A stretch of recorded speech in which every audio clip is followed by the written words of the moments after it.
నాకు ఒకరు కూడా జాబ్ ఇవ్వలేదు. సో యాక్చువల్లీ నేను రీసెంట్గానే ఒక 2 days 3 days బ్యాక్ మా ఫ్రెండ్తో మాట్లాడుతాను. హైదరాబాద్కి వచ్చిన కొత్తలో అంటే నేను ఇది మీతో షేర్ చేసుకోవాలనిపించింది, మీతో షేర్ చేసుకుంటున్నా. సో నాకు ఒకరు కూడా జాబ్ ఇలా. అయితే ఏం జరిగిందంటే నేను వచ్చినప్పుడు నాకు ఎలా జాబ్ తెచ్చుకోవాలో నాకు తెలియదు అనమాట. అంటే ఏ కోర్స్ నేర్చుకోవాలి, ఎలా వెళ్ళాలి, సో నాకు అర్థమయ్యేది కాదు. సో ఆ ప్రాసెస్లో రెజ్యూమ్ పట్టుకొని ఏ జాబ్ ఉంటే ఆ జాబ్ పోతూ ఉండేవాడిని. సో ఈ క్రమంలో నా ఫ్రెండ్ ఒకడు ఉండేవాడు. సో ప్రజెంట్ తను యూఎస్లో ఉన్నాడు, సెటిల్ అయ్యాడు. అయితే అప్పుడున్న పరిస్థితుల్లో తన జీతం 7,500. నాకు జాబే లేదు. అయితే పాత బండి, దాదాపు 20 సంవత్సరాలు 22 సంవత్సరాల బండి, సిడి డాన్ బండి, ఫస్ట్ రిలీజ్ అయిన CD Dawn Hero Honda. So అది ఆ బండి మైలేజ్ 70 కిలోమీటర్లు 80 కిలోమీటర్లు ఇచ్చేది. అది వాడు ఏం చేసేవాడంటే ఇంటర్వ్యూకి వెళ్ళరా అని చెప్పి వాడు బైక్ నాకు ఇచ్చి ఒక 30 రూపాయలు పెట్రోల్ కొట్టించి 30 రూపీస్ పెట్రోల్ కొట్టించి నాకు బండి ఇచ్చి నేను ఇంటర్కి వెళ్ళమావా అని చెప్పి నాకు వాడేమో బస్సులో వెళ్ళేవాడు. సో అంటే అక్కడి నుంచి నా జర్నీ అనేది స్టార్ట్ అయింది. నేను ఇది ఎందుకు షేర్ చేస్తున్నాను అంటే ఇది తిరిగే క్రమంలో ఎక్కడ జాబ్ ఓపెనింగ్ ఉందని అక్కడ పోయాను రెజ్యూమ్ పట్టుకొని.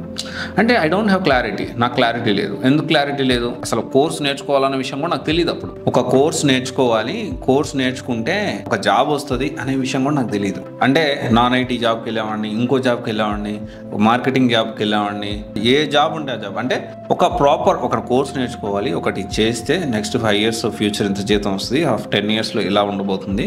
సో నేను ఆలోచించి పలానా కోర్స్ అసలు కోర్స్ నేర్చుకోవాలనే కాన్సెప్టే లేదు, జాబ్ తెచ్చుకోవాలనే కాన్సెప్టే ఉండేది. నాకు జాబ్ రాలేదు, చాలా ఏదేదో జాబ్స్ తిరిగా నేను, నాకు ఒకరు కూడా జాబ్ ఇవ్వలేదు. ఆ తర్వాత మా ఫ్రెండ్ తీసుకెళ్ళి ఇట్లా కాదురా ఒక కోర్స్ నేర్చుకోవాలి నువ్వు. అప్పుడు వాడు టెస్టింగ్ మీద చేసేవాడు, సో మాన్యువల్ టెస్టింగ్ మీద చేసేవాడు. కోర్స్ నేర్చుకోవాలి అంటే అప్పుడు నేను కోర్స్ నేర్చుకొని ఫస్ట్ డిజిటల్ మార్కెటింగ్, ఆ తర్వాత మల్టీమీడియా, రకరకాల కోర్సెస్ నేర్చుకొని వెళ్ళడం జరిగింది.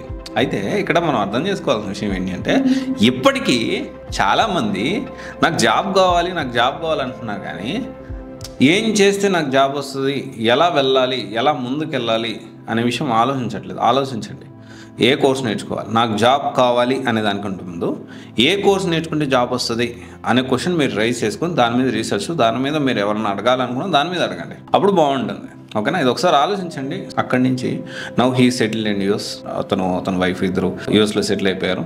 సో నేను ఇక్కడ సెటిల్ అయిపోయాను.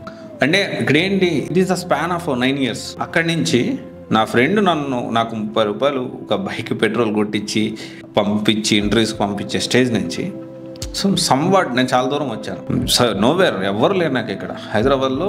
ఎంతమంది ఉన్నా కానీ అంటే నా ఫ్యామిలీలో కూడా ఒకరిద్దరు ఉన్నారు, కానీ నాకు సపోర్ట్ ఎవరు చేయలేదు, నోబడీ.